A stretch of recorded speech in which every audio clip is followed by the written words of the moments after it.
Hello there, Thando Book Club lovers. We are so happy to have you join us as we talk to African female authors about their books and the stories behind them.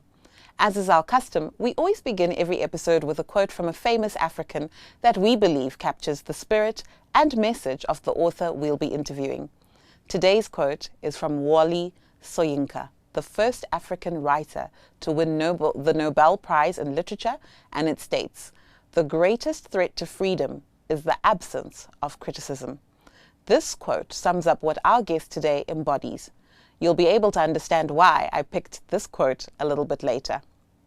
Running her company called Chances Inc., Audrey is a marketer and now publisher by day and an author by night. She has written 7 splendid books: Life Will Humble You, published in December 2019, followed by Chances, published in November 2020. And her third book is called Appearances or Not, which was released in May 2021. She has written a series of children's books titled Wana Mofu, The Mofus, and Ompofu, and we welcome her latest contemporary romance novel titled Guilt. She's a single parent to 3 amazing girls. Her objective in her writing is to entertain, inspire, and motivate through her contemporary romance stories.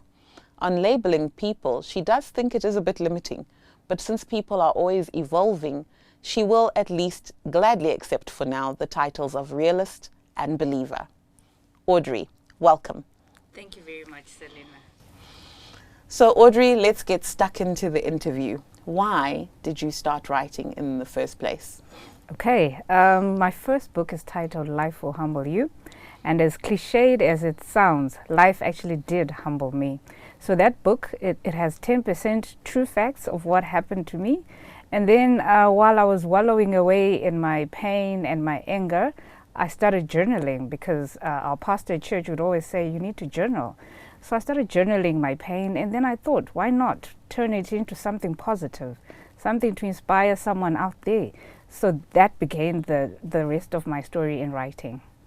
Well, I think that's really powerful, and I love the way that your personal story went beyond you, and I think that is the core of a writer's journey. Often in a journal we write to ourselves, but when we write a novel or a book that's going to be published, we write for other people to read. And so there's a big difference between the two, and I think that's always the mark of a true writer and a true published writer. So well done to you, and for taking the journey into so many other stories after Life Will Humble You. Thank you very much. It's been a very inspiring journey, even for myself. I found a purpose, I found a voice, and now I'm using my voice. So I'm actually grateful. So you mentioned journaling, especially around the time of the first book. But now we're 7 books later. You've gone into children's books. You've also gone into publishing. What does your writing process look like, especially to keep up with that level of productivity?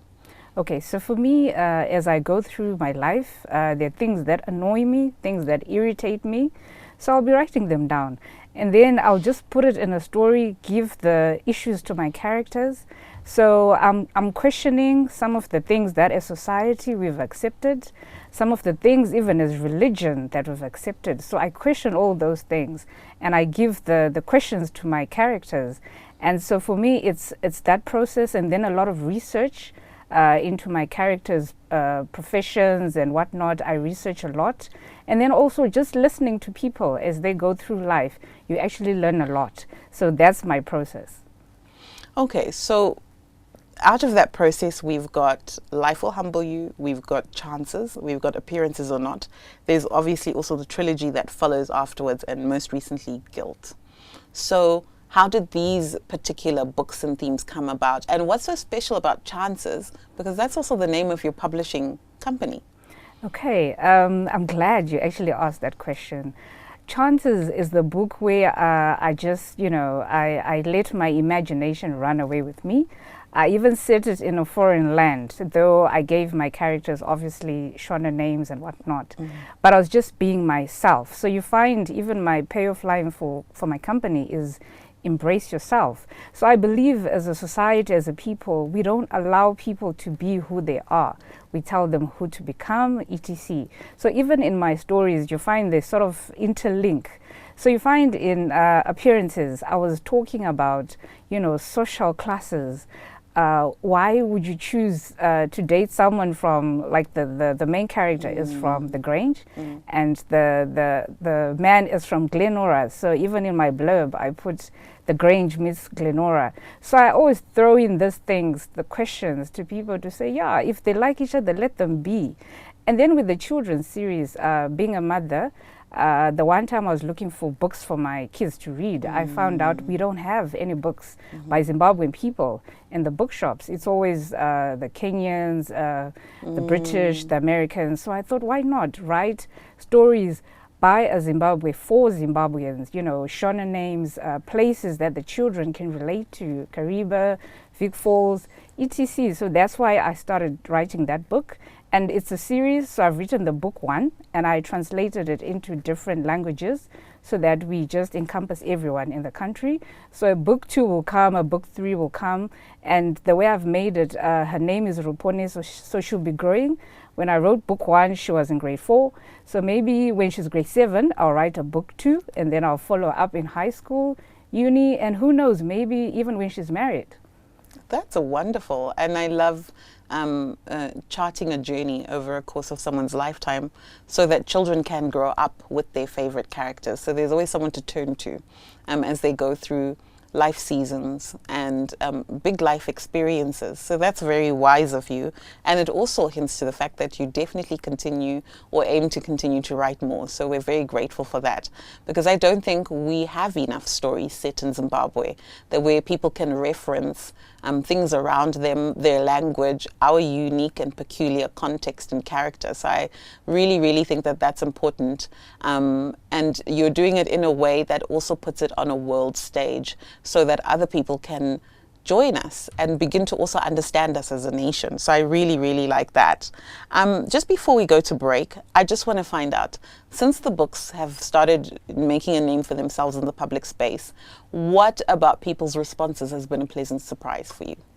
Well, that has actually been interesting.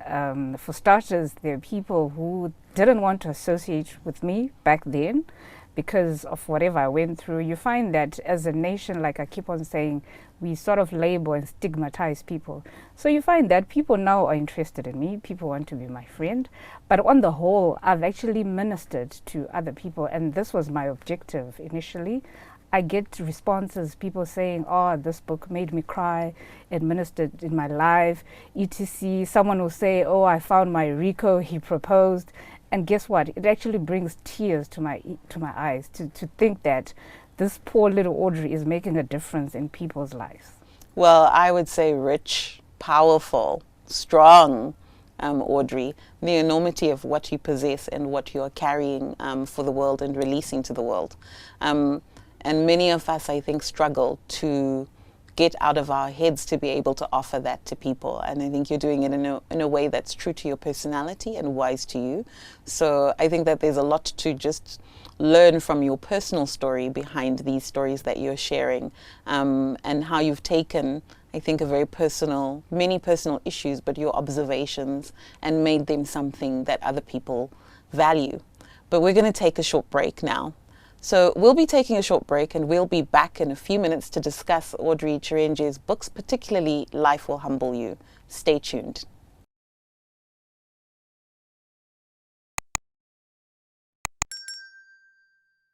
We're back with Audrey Chirenje discussing her book, Life Will Humble You. Audrey, Life Will Humble You is one of your first books, and in that book you use two narrative points of view, mainly the protagonist and her love interest. But you're speaking in the first person using both genders, male and female. How did you manage to get into the mind of a male so that that voice would come through authentically? Okay, yeah, that's an interesting question. And just so you know, my publisher also had reservations about my writing style. He was like, in Zimbabwe, we don't write like that. But then I answered him, when I thought of writing, this is what I came up with. So I can't change it to anything else. So the reason why I did this, I wanted to understand the female's point of view. what she's feeling, what she's going through. And then in the same breath, I also wanted to understand the male's point of view. You know, as a gender, we always assume that men have it easy and, you know, they do a lot of crazy stuff, but we actually don't take time to also understand them. They also have issues. So now I don't even judge men. They also have issues. They also have their problems. And that was the reason why I used both voices. Well, I think that you did that very well. And the thing is, although the two main voices we hear from are from the hero and the heroine, you also bring in other characters in the first person. So I think it's quite nice that you give us the range, not just of the diversity between man and woman, but also that you get different men, just like you get different women. And I think often when we talk about Black love and some of the challenges that people then come to face in Black love, or just in love relationships in general, we tend to generalize. And we say men are like this and women are like this. But the first thing to understand is that there is a point of difference between the genders, how they think and how they operate. But within that point of difference, even in the category of one gender, women will be different, men will be different, we make different choices, and we're all equally responsible for those different choices. So I think that that's very useful to people who are maybe perhaps seeking advice and wisdom on how to deal with some of the challenges they're facing within their love relationships. An interesting aspect of your book and your body of work that I find very interesting is the sort of conversation you're having about culture and Christianity, and some of the things that seep through culture into Christianity and are passed off as Christianity, and vice versa. And you don't shy away from that, being a person of faith yourself. Tell me a little bit more about why you chose to even explore that and to bring that to the fore in your stories. Okay.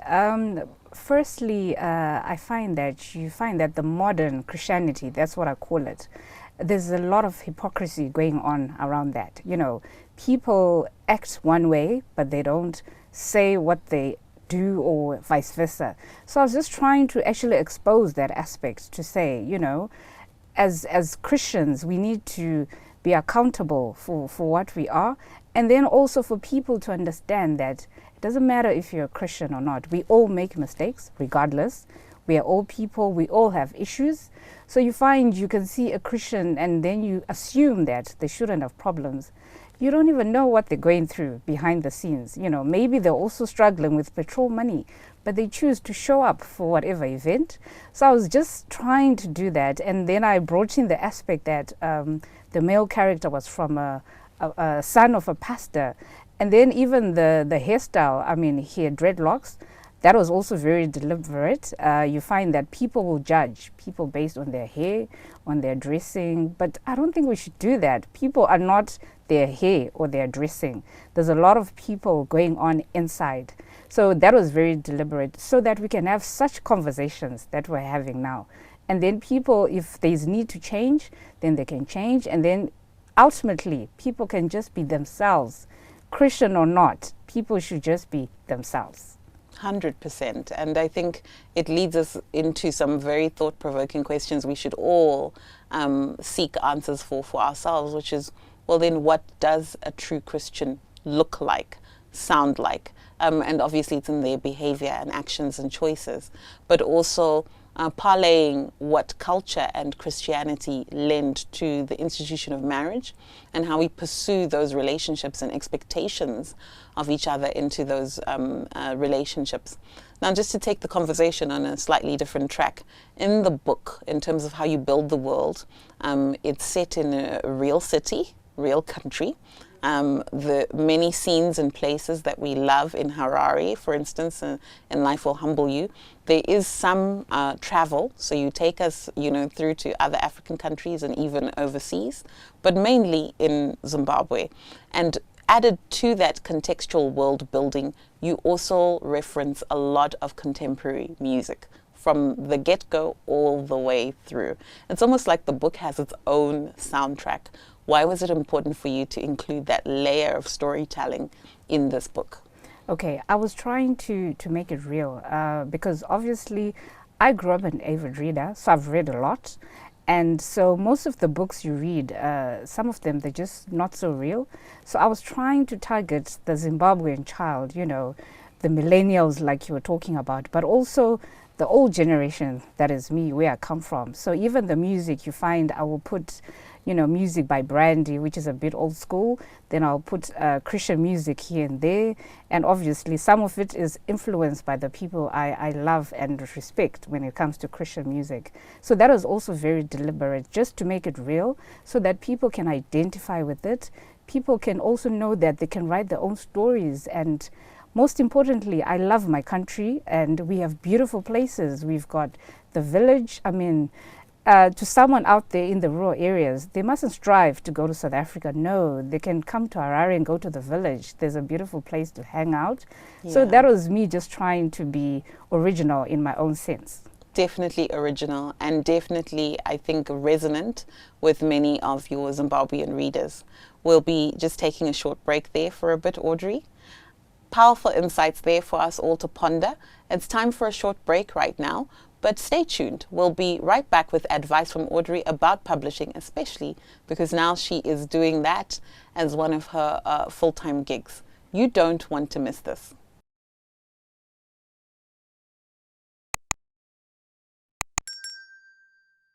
We're back with Audrey Chirenje, and we've been talking Life Will Humble You. We've been talking about her journey into this amazing career of writing and her 7 books.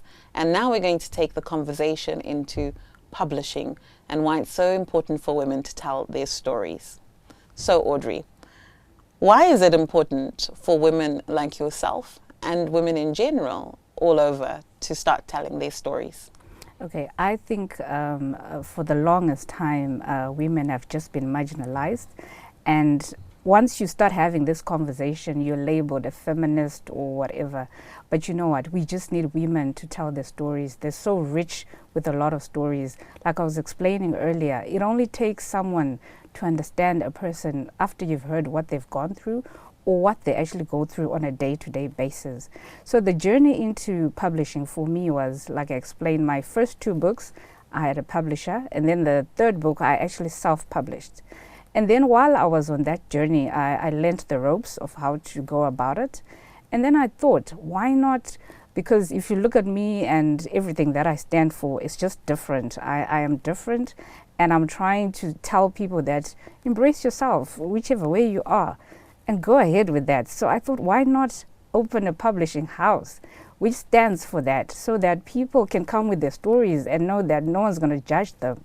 Because everyone has a voice. I remember my lady pastor saying to me, use your voice. And it doesn't matter if you think you're weird, you're different, you're whatnot. There's someone out there who needs to hear that story. So that's my journey, and that's why I opened this publishing company. To all those people who are labeled and whatnot, I'm here for you. Tell your story. Well, I think that that's such a great encouragement, and I don't think enough Africans in general are telling their stories before we even get to women. So I'm glad that there are more spaces like this that are opening up and giving chances to those people. So how do you balance now your work, your full-time work, then this new company you've started where you are in essence cultivating and creating a cultivation space for other writers, and then still have time to tap into your own self, to be true to your story and tell the things that you feel need to be heard and said? How do you balance such a compelling and sometimes even maybe contesting huge initiatives all at the same time? Plus, you're raising your beautiful girls all by yourself. Okay, thank you for that question. Let me just start by saying it's not as easy as it looks. It's actually very difficult. You've got a lot of sleepless nights, a lot of, sometimes you even actually get physically sick. But one thing I would like to say is I'm actually grateful for my boss right now. I'm going to mention him because I told him about my writing and my books, and even today he actually gave me time off to be here on TV. So that's actually good. So I just think to people out there, just be proud of who you are and just share and be open. And you never know, you might actually get support from that. And then in terms of the publishing company, you find that it's something that I like. It's within my passion. Reading and writing is my passion. So it actually doesn't even feel like work. So you find us authors, us writers, we can talk for hours, etc. And for us, it's not even work. It's something within our passion. So that's actually not a problem. Then with regards to family, I actually have a very strong support structure. Family, my sisters, my sister-in-law. Sometimes I'm at a function, my one sister can go and pick up the kids and whatnot. So I'm actually grateful for my family, my friends, and also my church mates who actually step in and offer that support structure.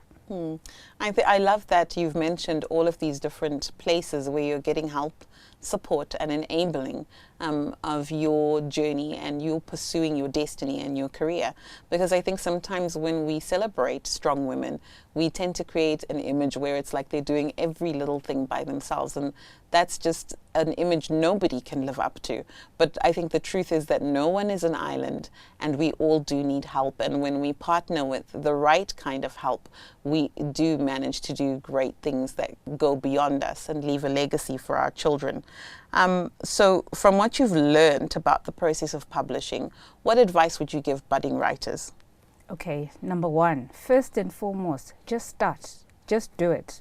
Because I hear a lot of people saying, oh yeah, I want to write my book, but I don't know what to write about. No one can ever tell you what to write about.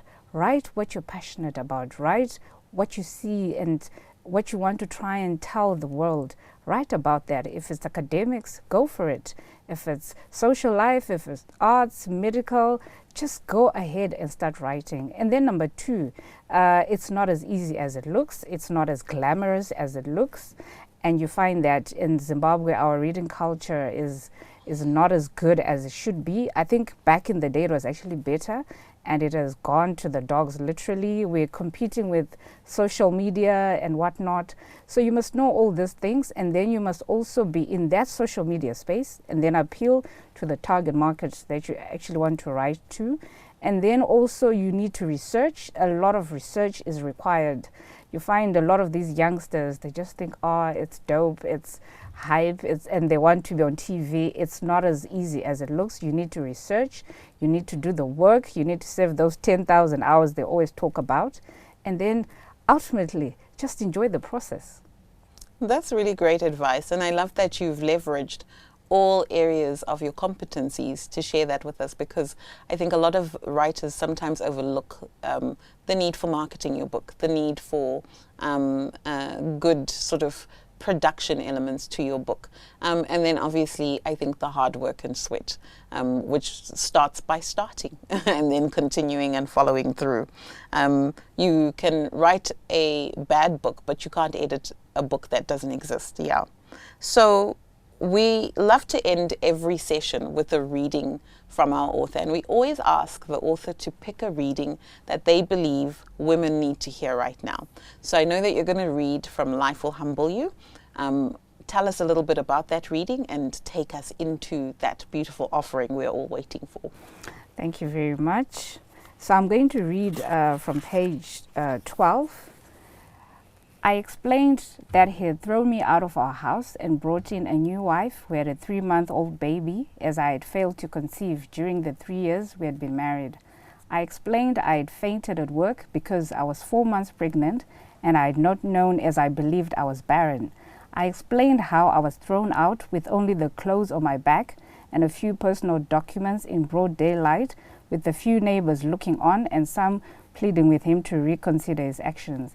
Tamu looked really angry. So where have you been staying? He asked. I told him I had found a bachelor's flat in the avenues and had paid 3 months' rent in advance with the savings I had in a secret bank account. Life had humbled me, and I now had a dependent in my womb. Thank you, Audrey. It's been another great edition of the Book Club with our guest Audrey Chirenje, profiling her books Life Will Humble You, Chances, Appearances or Not, and her most recent works. See you again next week, same time, with yet another fabulous African female author. Until then, stay safe, stay strong, and stay true. Goodbye.